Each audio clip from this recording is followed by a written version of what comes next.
확실하게 아닌 거 제끼다 보면 맞는 게 살아남습니다. 우리가 시험을 칠 때도 진짜 아닌 거 제끼다 보면 남는, 거기서 고민을 하게 되죠. 반갑습니다. 김영인TV입니다.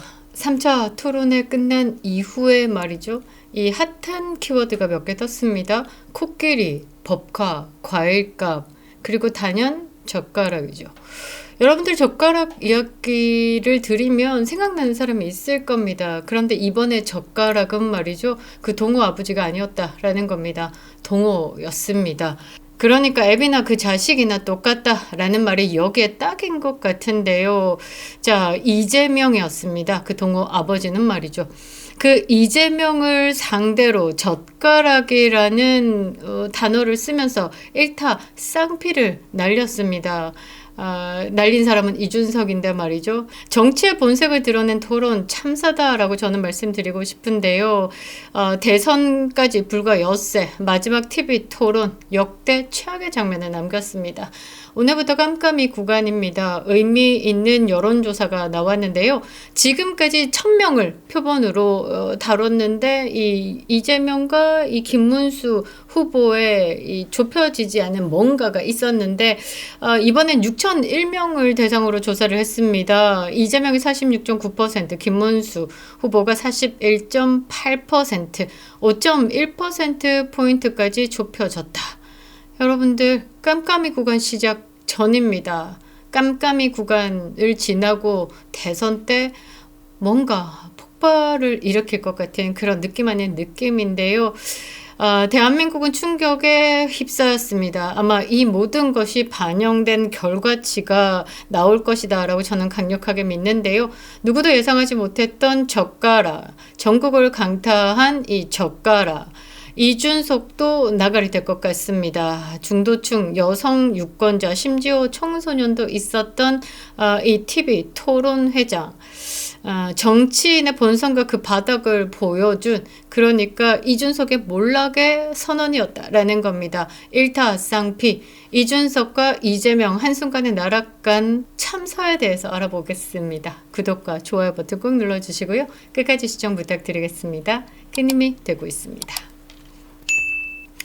자, 계산된 도발일까, 무너진 인성일까, 이준석의 선 넘은 이 젓가락 발언, 지금 일파만파 장난이 아닙니다. 저는 사실 이 젓가락이라고 했을 때 이 기본 베이스가 그냥 와리바시 피스부로 멈춰져 있었기 때문에 이준석의 젓가락 발언은 앱인가? 이런 생각을 했었는데요. 아니더라고요. 그 카리나라는 그 가수를 상대로 이 동호, 이재명의 장남이죠. 이동호 씨가 굉장히 문제적 발언을 한 부분에 대해서 이준석이 표정까지 이렇게 일그러지면서 상세하게 읊었습니다. 젓가락으로 여성의 중요 부위를 쑤셔야 된다. 사실 기야말로 오르시죠.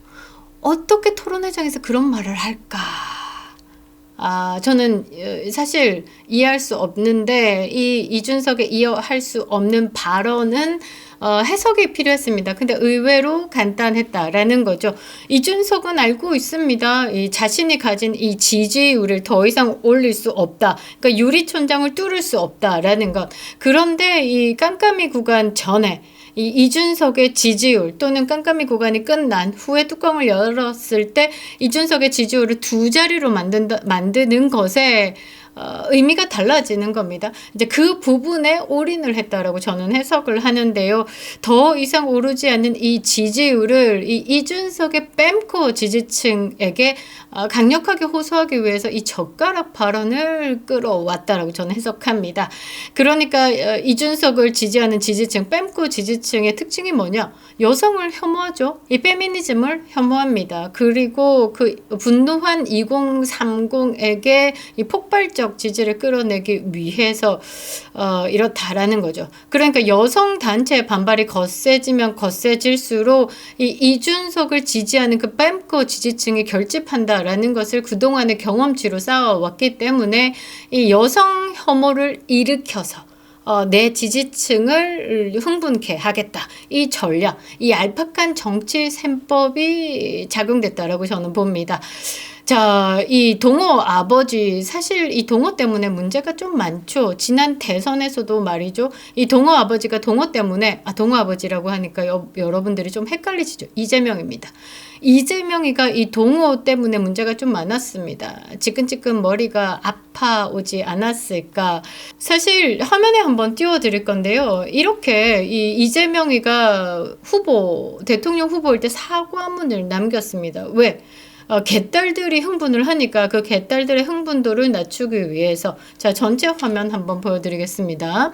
자, 아들의 잘못에 대해서 사죄의 말씀을 드립니다. 여차저차 어떻게 뭐 저떻게. 그러니까 총 느낌은 뭐냐면 언론에서 나온 그 카드 게임 사이트, 그러니까 불법 도박 사이트에 아들이 좀 심취해 있었다. 그래서 부모로서 자식을 잘못 가르쳤다. 내가 잘못입니다. 그리고 아들도 이 행동에 대해서 크게 반성하고 있다. 여러분들 여기서 딱 봤을 때 어디에 초점을 맞췄냐면요. 성매매는 쏙 뺐습니다. 그리고 불법 사이트. 그러니까 사실 누구라도 빠질 수 있는 접근성이 뛰어났다라고 자기들은 판단했겠죠. 사실 성매매 마사지 업소보다는 그러니까 빠지기 쉽다라고 생각하고, 또 사람들의 심리가 이 도박 사이트 컴퓨터로 하는 거면 뭐 접촉할 수도 있겠지, 이 정도 생각하니까, 그래서 집중적으로 게임 사이트에 집중합니다. 그리고 성매매 사건에 대해서는 이런 방법죠. 그러면서 아들도 이렇게 행동한 부분에 대해서 반성하고 스스로 괴로워하고 있다. 이 온당히 책임을 지는 자세가 그 괴로움을 더는 길이라고 잘 알려졌다. 그러니까 아주 온화한 아버지처럼, 자식 농사를 잘 지은 아버지처럼 아들에게 이렇게 가르쳐 줬다. 그래서 아빠와 아들이 머리 숙여 함께 사과합니다. 다시는 이런 일이 생기지 않도록 하겠습니다. 치료도 받겠습니다. 라고 이렇게 사과문을 올렸던 적이 있습니다. 그러니까 이 동호 아버지, 이재명은 말이죠. 이 동호 때문에 머리가 아픈 겁니다. 사실 여러분들 그 대선에서 김대호 병풍 사건 기억나십니까? 이회창 전 총재가요, 이 아들의 병역 비리 사건으로 2주 만에 완벽히 엎어져서 대선 주자로서 굳건했던 분이 낙마를 했습니다. 자식들 문제가 이 대선 후보들에게는 가장 치명적이기도 했었죠. 그런데 이번에 다시 드러난 겁니다. 그런데 이 성매매 후기뿐만 아니라 예전에는 DJ 소다라고 그 여성분을 상대로 입에 담기 힘든 음담 패설을 좀 이어갔는데, 이번 젓가락은 또 다른 겁니다. 이 아이돌을 상대로 그런 발언을 했다라는 거죠. 에스파의 카리나입니다. 카리나. 이번에 토론으로 말이죠. 이 이준석이 뺨코의 지지층을 흡수하겠다는 얄팍한 정치 셈법으로 말이죠. 제2차 가해자가 생겼다라는 겁니다. 카리나가 또 거론이 되고 있고, 해시태그에서 카리나 다음으로 젓가락이 오르내리고 있죠. 이 이준석은요, 이 TV 토론에서 직접 묘사하는 방식으로 꺼냈습니다. 여성 성기에 젓가락을 꽂고 싶다는 말을 한 사람이 혐오 범죄자인가 아닌가에 대해서 권영구 후보에게 물으면서, 그런데 이 문장이 공중파를 통해서 나갔다라는 게 문제다라는 거죠. 수많은 시청자들 앞에서 이준석이라는 이름이 영원히 기록될 것이다 라는 거죠. 성상납 혐의 무고 이준석, 하버드 학력 사기 이준석, 명태균의 3천만 원짜리 똥개 이준석, 7불사 코 파던 이준석에 하나 더 붙습니다. 뭐가 붙냐? 젓가락 이준석. 정치 아닙니다. 이거 성적 트라우마 피해자에 대한 2차 가해면서 토론장을 혐오와 자극의 무대극으로 만든 자해 정치인이다 라는 겁니다.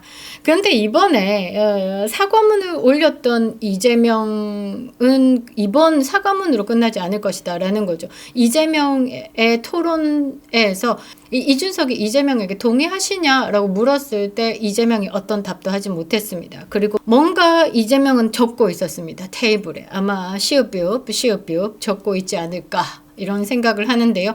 이준석의 발언 방식은 비난받아 마땅합니다. 하지만 이 발언이 어디서부터 시작되었는지 국민은 안다라는 것이죠. 이재명의 아들 이동호 지금까지 각종 범죄 의혹자입니다. 2021년 도박 사이트에서 활동한 부분, 대통령 후보로서 이재명이 사과문을 올리기도 했었는데요. 지워지지 않죠. 성매매 후기 작성했고 욕설을 담은 댓글들이 좀 많았습니다. 그리고 최근에는요, 강원도의 영어 교습소 편법 취업까지도 들통이 났습니다. 심지어 가족상이 있었던 그 발인 다음 날에 성매매 업소 출입 후기 작성까지 하기도 했었죠. 이게 단순한 도덕성 논란으로 그칠 수는 없다라는 겁니다. 그동안 이재명 후보가 말해왔던 공정 이런 것과 완벽히 정면 배반하는 일이죠. 그럼에도 이재명은 끝까지 책임 회피로 일관했습니다. 이날 토론회에서 이준석이 잘못된 방식으로 꺼내든 이 의혹에 대해서 이재명은 끝끝내 답하지 않았습니다. 사과는커녕 질문 자체를 무시했습니다. 그럴 수밖에 없었겠죠. 당황하셨을 겁니다. 국민은 알고 있다라는 게 가장 중요한 것 같고요. 이준석의 발언이 잘못됐다라는 것도 중요하지만 더더욱 더 중요한 건 이재명의 침묵이 더 치명적일 수 있다라는 겁니다. 결국 말이죠. 이준석과 이재명은 서로 잡아 끌어내렸다. 지옥까지 떨어졌다라고 보시면 됩니다. 이날 토론 이후에 좌파 여성 단체들이 폭발을 해가지고 이준석을 고소를 한다 만다, 고발을 한다 만다 하면서 공적 1호가 되었는데 말이죠. 또 민주당은 즉각 방송 불가 발언도 하면서 공식 사퇴까지 요구를 했습니다. 그런데 그 반작용이라는 게 있죠. 이준석의 여성 혐오 발언에 분노한 유권자들은 그 화살을 이재명에게 돌리고 있다라는 겁니다. 그에 비해 그 아들이라는 것으로 말이죠. 왜냐하면 문제점의 출발이 이 이재명의 아들 동호의 행실 때문이다라는 겁니다. 그리고 아버지 이재명은 끝내 문제를 회피했다라는 것. 그 결과가 뭘까? 이준석은 정치 생명을 잃었고요. 이재명은 아들의 그림자에 더 깊이 가라앉게 됐다라는 겁니다. 그러니까 이 두 사람이 마지막 TV 토론회에서 서로를 끌어내렸다라는 겁니다. 젓가락은 이번이 끝이 아니라 새로운 정치의 시작이지 않을까라고 생각을 하는데요. 정치인들은요, 말로 심판을 받습니다. 정치란 국민을 설득하는 것이지, 그런데 그 설득이 품격과 책임이라는 경계를 넘지 않아야 하는 겁니다. 제가 여기서 한마디 보태자면요. 이준석 하버드 학력 사기에 대해서 개인적으로 많은 분들이 연락이 왔었습니다. 그리고 좌파 매체에서도 이준석 학력 사기에 대해서 인터뷰를 했고요. 제가 자료를 다 전달을 한 상황이고, 그리고 정치인들 또 이준석에 대해서 하버드 학력에 대해서 알고 있습니다. 그 정도 자료와 그 정도 설명을 했을 때 아무 말을 하지 않고 알겠습니다 라는 건 알고 있다, 충분히 이해했다 라고 받아들이는 게 맞겠죠? 그런데 이 이준석을 상대로 왜 하버드 학력 사기에 대해서 언급하지 않느냐라고 하면 품격과 책임이라는 경계선에서 많은 고민을 하고 있다 라고 생각을 하는 거죠. 그래서 저는 이해하기로 했습니다. 제가 충분히 이준석의 하버드 학력 사기에 대해서 다툴 수 있기 때문에. 그런데 말이죠. 이준석은 그 품격과 책임이라는 그 경계를 완벽히 무너뜨렸습니다. 이재명은 말이죠. 정치인으로서 책임을 외면했다라는 겁니다. 자, 이번 대선에서 이 두 사람은 각자의 방식으로요. 정치의 파멸을 보여줬습니다. 이준석은 말을 통해서 자신을 망쳤고요. 이재명은 말을 피하면서 자신을 더 깊이 수렁에 빠뜨렸습니다. 이제 국민들이 선택하겠죠. 깜깜이 구간입니다. 확실하게 아닌 거 제끼다 보면 맞는 게 살아남습니다. 우리가 시험을 칠 때도 이 사지선답, 오지선답 중에서 애매한 것들 빼고 진짜 아닌 거 제끼다 보면 남는, 거기서 고민을 하게 되죠. 지금 대선 후보들 중에 진짜 아닌 놈만 제껴보면 살아남는 사람이 있습니다. 투명, 있는 그대로가 다인 김문수다라는 거죠. 그래서 여러분들은 이번에 선택이 오히려 더 쉬워졌다라는 겁니다. 품격도 책임도 없는 이런 정치인들 제끼고 나면 살아남겠죠. 그래도 그나마 낫다라는 착각으로 이재명을 살릴 것이냐, 이준석을 살릴 것이냐, 막 그런 고민을 할 수도 있겠지만 이번 대선은 말이죠. 이준석 이후, 이재명 이후로 넘어가야 한다라는 겁니다. 정치인은 말이죠. 말로 시작되고 말로 심판을 받는 겁니다. 이준석과 이재명 정치적 결말은 이미 시작됐다라는 것이죠. 대한민국 품격을 높여줄 정치 지도자를 뽑는 자리입니다. 사기꾼들이 판치는 이 대선에서 참으로 걱정이 많았는데요. 토론회 3차를 끝내고 나니까 진짜 아닌 놈 제껴집니다. 대한민국 품격을 올릴 김문수 후보에게 집중해 주시기 바랍니다. 이찍 1땡 이준사, 이찍 1땡 이준사, 그립다 윤석열. 김영윤TV였습니다.